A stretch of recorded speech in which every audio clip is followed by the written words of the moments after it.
Hola, somos el grupo número 2 del CBU de Artes, Arquitectura y Sociedad. Mi nombre es Ana Sofía Santofimio Mi nombre es Manuela Parra. Mi nombre es Andrés Mendoza. Y el mío es Daniel Devia. y a continuación vamos a debatir acerca del documental de History Channel llamado La Cueva de los Sueños Olvidados. La pregunta en cuestión es, ¿nosotros podríamos entender la visión del artista de aquella época tomando en cuenta el gran abismo de tiempo que nos separa?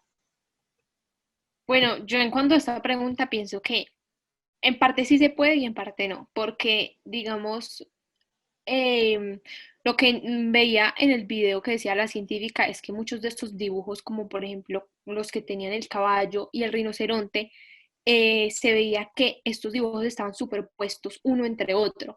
Y según los análisis que hicieron los arqueólogos, estos dibujos tienen una, o sea, uno lo dibujaron 5.000 años de diferencia que el otro. Entonces, esto es un elemento claro para nosotros mostrarnos que no es un mismo artista. Entonces, el hecho de que no sea un mismo artista también dispersa un poco la información disponible que hay y hace que sea un poco más difícil identificar la visión que tenga ese artista como tal. Pero pienso que a partir de estos videos sí se pueden identificar conceptos muy claros y algo que el artista quiere transmitir, como se veía como en la pelea de rinocerontes en uno de los dibujos, en el cual se quería contar la historia de la pelea como tal, se veía movimiento y se veían que en algunos mamíferos que se dibujaban no tenían cuatro, sino ocho patas, pero esto con el fin de crear el movimiento y contar esa historia.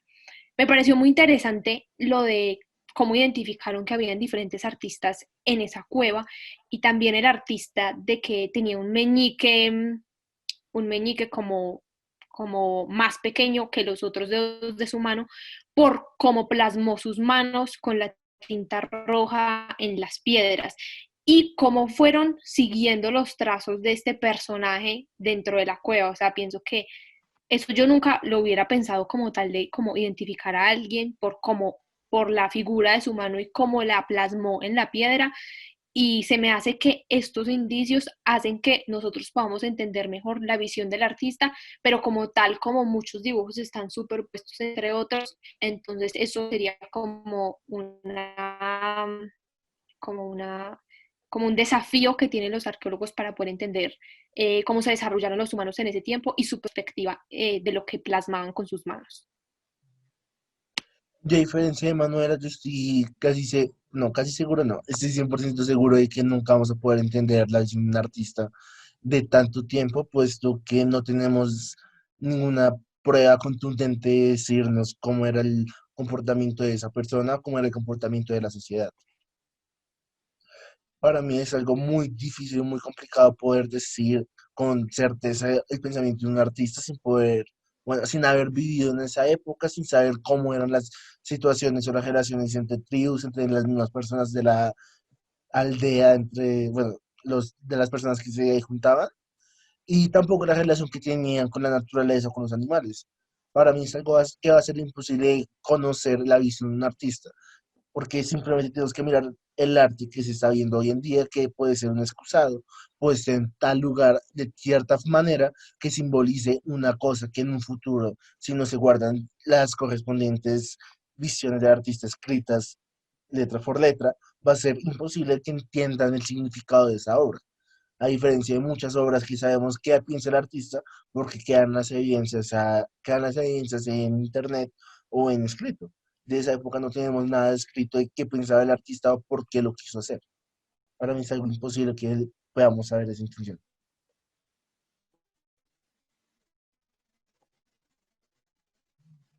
Daniel.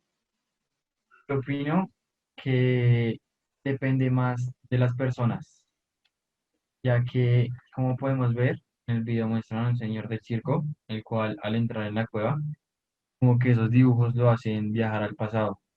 Y pues, al viajar al pasado, él como que entiende cosas de esta arte rupestre y quiere volverse científico y estudiar en sí estas artes. Pues cualquier persona no podría hacer esto, ya que, digamos, yo pienso que si yo voy a esa cueva, no va a entender muchas figuras de las que están expresadas ahí y quizás para mí no puede llegar a significar algo como lo que significó para ese señor. Bueno, entonces, la pregunta como tal es, ¿nosotros lograríamos entender la visión de aquel artista, tomando en cuenta pues, el abismo que nos separa? Yo opino que en parte sí.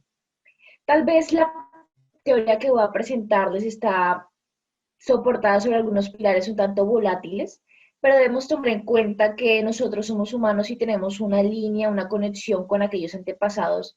Entonces, a lo mejor, aunque ellos apenas están desarrollando una perspectiva más amplia de su entorno, en entender cómo funcionaba y otros ciertos aspectos importantes, nosotros también tenemos aquella perspectiva acerca del entorno, entonces podríamos establecer una interconexión entre lo que nosotros pensamos ahora y lo que ellos pudieron haber pensado en aquella época. Tal vez, claro está, como mencionó mi compañero Andrés, no vamos a entender de por sí el 100% de su perspectiva, pero podríamos hacer una idea, puesto que no estábamos en el momento en donde ocurrieron los hechos, pero con nuestro conocimiento previo, los estudios antropológicos, podríamos hacer una representación.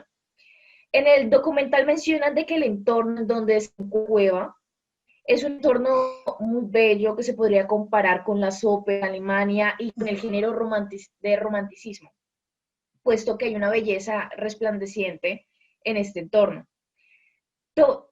Hace mucho tiempo aquel entorno era lleno de glaciares y frío y todo eso, pero podríamos decir que aquellos antepasados pudieron haber sentido aquel sentimiento en el pecho, en cierto modo, de la belleza que se representaba en aquel ecosistema. Entonces, yo creo que estas representaciones y todo esto se puede deber a la perspectiva, a la belleza que pudieron haber percibido de lo que los rodeaba.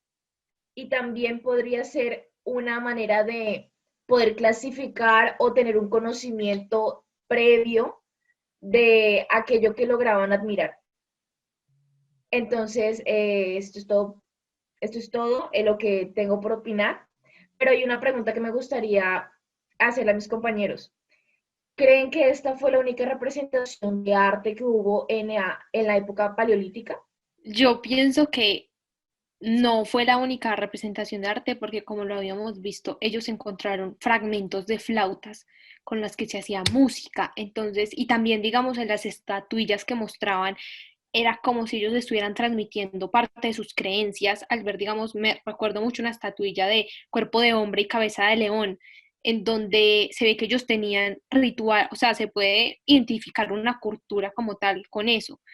Y pues por medio de esto pienso que esa no era la única forma de arte en el momento, que posiblemente con lo que nosotros podemos recoger podemos identificar que no era la única, que la música estaba con las flautas que ellos tenían y que pudieron haber habido muchas otras formas de arte que pues nos cuesta identificar porque simplemente nos basamos en lo que ellos dejaron, pero sí pienso que pudieron haber más formas de arte. Estoy Otra muy de acuerdo pequeña con cuestión. Manu.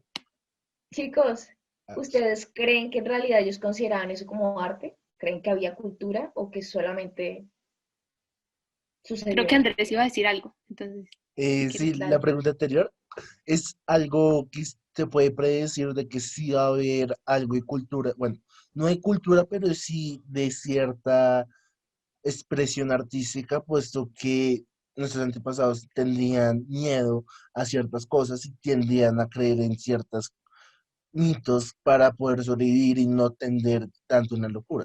A diferencia de nosotros que nos basamos en la ciencia para todas nuestras bases y, bueno, todas nuestras construcciones y todo nuestro conocimiento, ellos se basaban en su creencia de que puede haber un Dios, bla, bla, bla, o simplemente que si está lloviendo es que está pasando algo malo.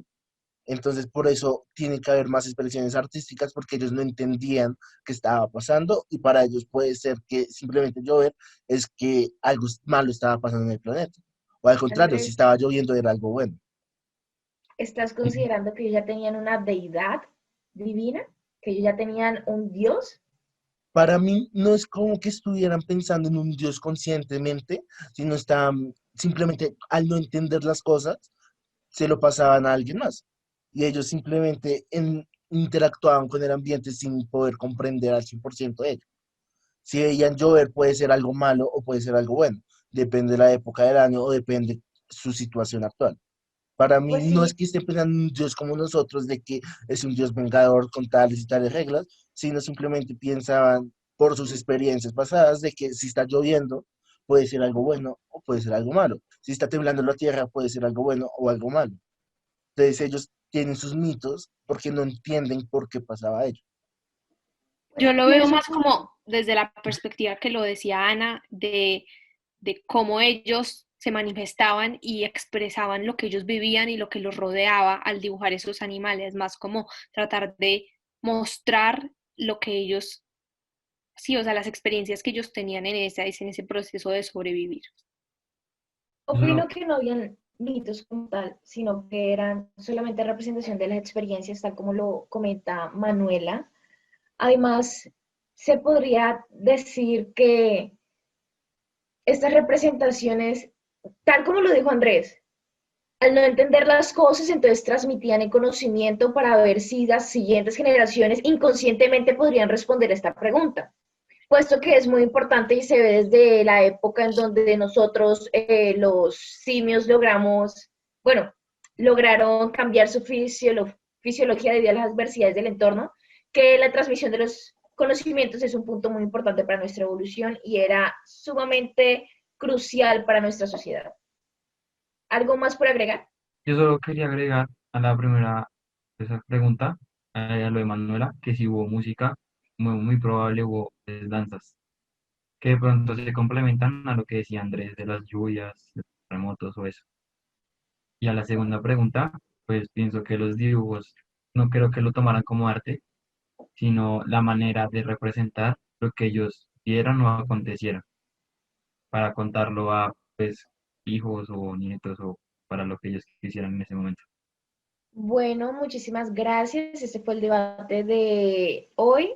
Nos vemos en una próxima con más temas interesantes a discutir. Gracias. Gracias.